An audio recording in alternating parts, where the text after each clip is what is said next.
and welcome back. This video is probably going to look a little bit different than the other ones you have seen on my channel. I'm not going to be making anything today. I'm just going to be talking to you. It may be a little bit more boring than usual, but I promise you it is also going to be a lot more educational than usual. Today I'm going to be going over tips and tricks for being inclusive of ability status and gender identity in any fittings or measurements you may be having.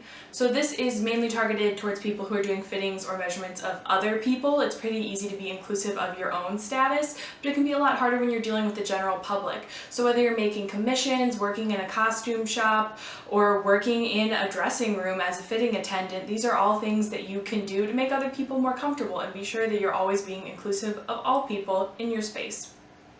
The reason that we're talking about inclusivity with specific regard to ability status and gender identity today is that people who identify as disabled or transgender or gender nonconforming are often faced with behavior that is either uncomfortable, unprofessional, or oppressive based on their body's form or function. And those are all things that you are going to deal with when you're fitting someone for a garment or taking their measurements. So you want to be sure that you're not the perpetrator of that uncomfortable or oppressive behavior.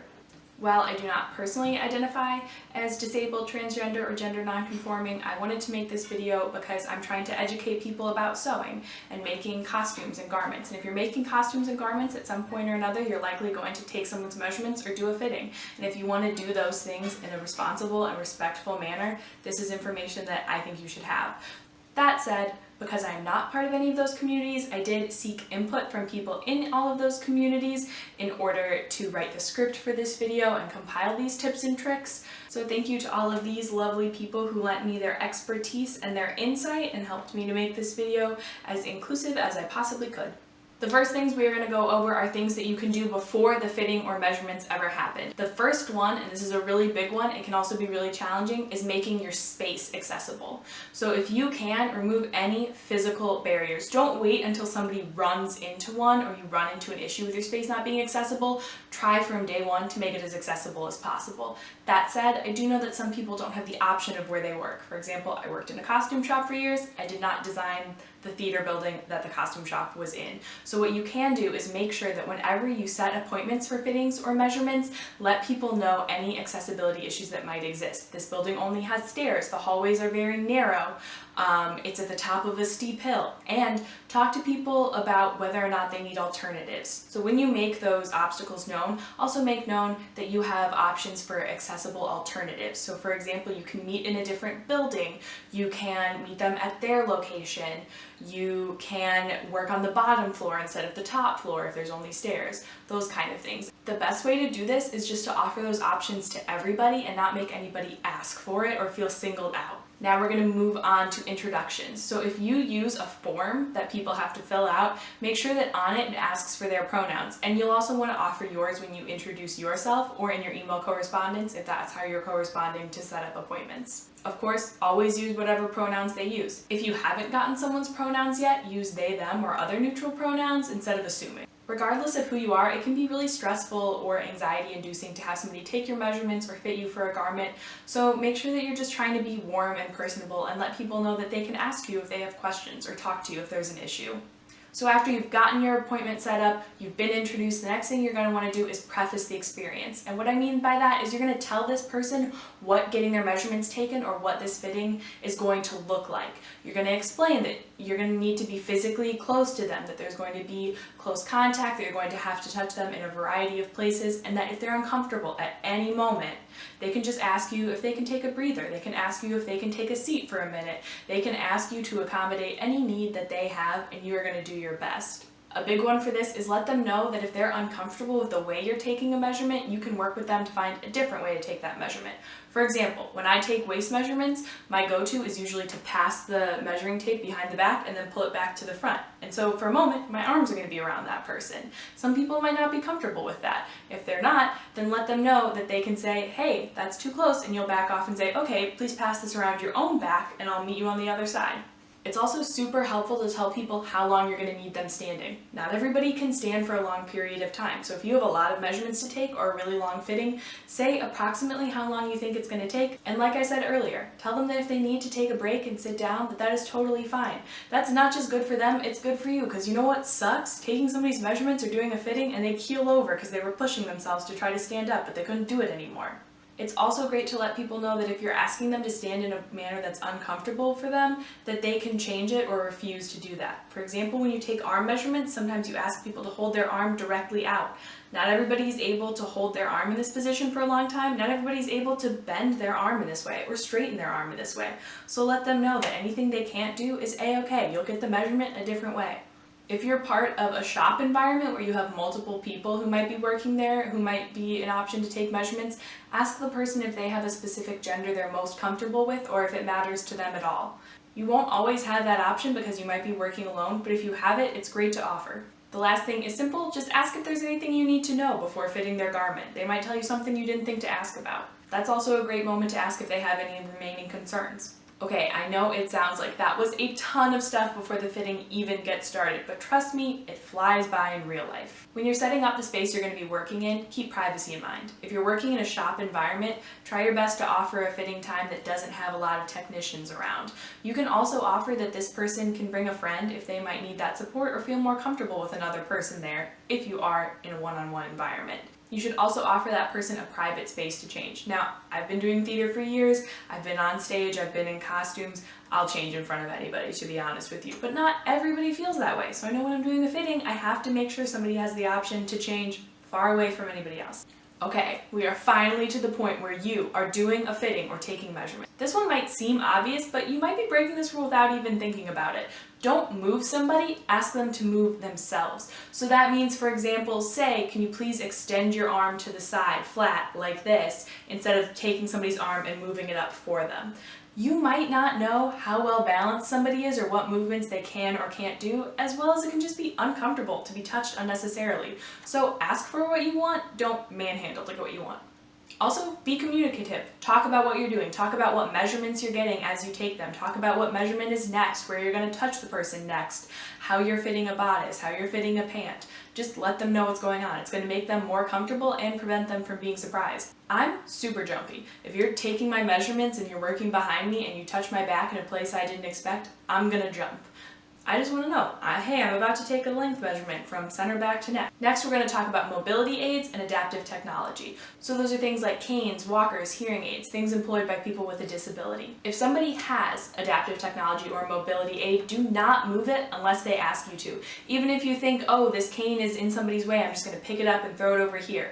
Ask that person, hey, I think this might not be the best place for this. Would you mind if I put it over here? So that they're not suddenly looking around and it's missing and they can't get to the other side of the room where it is easily. This is something you should also do just out of respect for them and the fact that it's their property and it's a pretty valuable thing to them. So this next part applies a little bit more to costuming for stage productions or film, television, but don't make assumptions about when someone uses adaptive technology. Don't assume that they won't be using it on stage, and don't assume that they will be using it on stage. The only way you can know is to ask them. A director might also speak to you about this, but you always want to confirm with an actor that you're costuming. And don't editorialize that question. If you say, hey, are you going to be using this walker on stage? And they say yes, don't go, ugh, oh my gosh, it's going to ruin the look of the dress. Just say, okay, thank you for letting me know.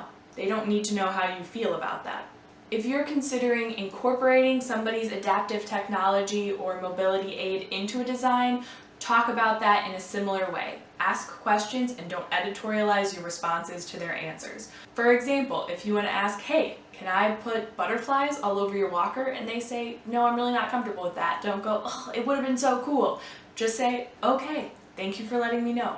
Also, don't ask to make any modifications to their mobility aid that cannot be reversed. Don't ask to spray paint their cane bright pink. That's an uncomfortable position to put them in because they need that for the rest of their day-to-day life. It's not just for your show. However, a question like, could I put a bow on your cane for performances? That's more appropriate because it can be taken off afterwards. Also remember that person has every right to refuse to let you do those things. Their mobility aid or adaptive technology is hugely important to them and you don't have a right to it. I feel like I haven't been animated enough so far, but this is kind of a more serious video, so I'm going to try to jazz it up with the next tips. Undergarments! Is it jazzy enough? First off, don't assume what underwear somebody wears. Don't assume that they wear bras or don't wear bras, or that they wear boxers or that they wear briefs. You don't know, and the only way to know is to ask, and only ask what you need to know to fit their costume or their garment. If you're dealing with somebody who's wearing a binder or a breast form, all you need to ask is this what you'll be wearing on stage? Or is this what you'll be wearing when you wear the garment? In most situations, that's all the information you need to take measurements and do a fitting. If somebody's going to be wearing something particularly revealing, it might necessitate a more in-depth conversation, but just be respectful, be kind, and again, do not editorialize anything. Our next point is gender-neutral language. So you might hear a lot of people say, oh, women's bodies have wider hips or men have larger biceps. Don't be like those people. Just say, some people have wider hips, some people have larger biceps. Sometimes if you're talking about underwear or very tight-fitted costumes, you might have to use language like penis and vagina. Just do it. Don't say men's underwear, men's bodies, women's bodies. Just say penis or vagina. When I was in high school, I was in a production of Midsummer Night's Dream, and we had a couple of boys who were playing fairies, and they were doing aerial tricks on silks, and so they were wearing dance belts, which if you're not familiar with dance belts, they kind of hold a penis in a certain position and protect it and keep it snug to the body. And the woman who was doing the costumes was an older woman. She was our librarian, and she was trying to ascertain from these two boys playing fairies whether or not the dance belts fit. But she wasn't willing to say anything too specific, so she just kept being like, so are you guys good up there on the silks? Is everything good? Everything's okay? And one of them was like not getting what she was asking him, so the other one just went, well, my penis is fine, how's yours, Connor? And it was so much better. Just say, is the dance belt the right size for your penis? I know it's uncomfortable, but when you say it once, you're done, and you don't have to have a prolonged conversation where you don't really understand each other. Also, remember that knowing somebody's pronouns does not mean you know the terms that they use for their own body. Sometimes we use gendered language for body parts, and it can be really hard to get around it. A big one is the chest. Is it a bust? Is it breasts? Is it a chest? What are you referring to it as? And this is a tricky one for me because I initially thought that I should refer to everybody's as just a chest measurement, the chest area, and that would be gender neutral. But when I spoke to some members of the trans community when I was writing this video, they brought up the fact that that can feel kind of invalidating for trans women or trans femme people who consider themselves as having a bust or having breasts, but who may have been told by others that they don't, they just have a chest. So even though you might have the best of intentions, you could still be reinforcing those hurtful things other people have said. So the best thing you can do is mirror the language somebody uses to talk about themselves. And if you haven't heard them talk about that body part yet, you can just ask, hey, would you like this to be referred to as your chest measurement or your bust measurement? I know that that's hard because the easy answer is just to say, but I have a word for this and I can use the word with everybody and it's one size fits all. But here's the thing, if you sew, you know that one size never fits all. Everybody has different needs and you have to meet those needs even when it takes a little bit of extra effort from you. I brought up this point a little bit earlier, but my next point is no editorializing. You are not the Wall Street Journal. You are not the New York Times. You are not Vogue. You do not editorialize anything you say in a fitting or measurements. Don't make any comments on somebody's measurements or body, no matter if they're negative, positive, anything. When you take measurements, those measurements are just data. A 32-inch waist is just a 32-inch waist. It's not small, it's not medium, it's not big, it is 32 inches. Nothing else. That's all you need to say about it. Scientists do not say, the plant grew many inches. They say the plant grew 4 inches. Be a scientist. Don't be a scientist. It sounds so boring. Hashtag girls and women in STEM, but like, I could never do it. I know it's a really hard habit to break because we're taught that bodies go in categories of small, medium, big, short, tall, bigger than the last time I measured you, smaller than the last time I measured you. But the reality is, every body just boils down to numbers. Don't compare one person's body to anybody else's, or even one person's body to most people. Don't say you're taller than most people, you're wider than most people, you have shorter forearms than most people. They don't need to know. And in fact, they probably have already heard that from other people. They don't need you to tell them that they're taller than most people. They just need you to tell them exactly how many inches tall they are. Even if something feels really neutral, like your ring finger is longer than most women's, you don't know that person's relationship with that finger. You don't know that person's relationship with any part of their body. So just don't say anything. This all moves into my next point, which is blame the clothes. You never blame the person in the clothes because the clothes don't fit. Never say something like, oh, if your waist was a little smaller, this blouse would fit. Or, oh, if your arms were a little shorter, these sleeves would fit. No. The garment's job is to fit the person. The person's job is not to fit the garment. So just say, this fit isn't right, we'll change it and get it right. I just want to leave you all with a couple reminders. One, in order to be inclusive, you should take these steps with everybody. Don't wait until it looks like somebody needs you to take a certain step. Just do it for everyone. Make everyone's experience as inclusive and accessible as possible. I know it feels like there's a lot of stuff in this video to remember, and I'm going to tell you, I have not always done all of these things. I have forgotten to do all of them at some point or another. But just do your best. Do all of them that you can remember. Try to remind yourself. If you make a mistake, just apologize and keep going. Don't dwell on it. It just makes it more uncomfortable for everybody. Just say you apologize, explain how you'll prevent that situation from happening again, and keep moving with your fitting or your measurements. And I'm going to put in the description box of this video a link to a document that has all of this information typed out so that you can reference it that way as well. Thank you for watching all the way through this video. I hope that you found it useful. I hope you found this information valuable, and I hope that you are going to go on to have the most inclusive, comfortable, accessible fittings that anybody could ever ask for. Okay, so here at the end of the video, I have a joke to make you laugh, just because this video is more serious than my usual stuff, and I want to leave you on a high note. Okay, so there's a vegetarian food critic, and he goes to a Mexican restaurant and he says, I'll have the vegetarian fajitas, and they're so delicious that he calls the chef over and he's like, chef, these are delicious. I'm gonna write an amazing review. I'm gonna tell everybody how good this place is. And the next day the chef reads the paper and the review is horrible, and he calls the guy and he says, hey, why did you say those horrible things about me? And the reviewer says, what do you mean? I said wonderful things about you. And he says, no you didn't. And the reviewer says, yes I did. I said it was all sizzle, no steak.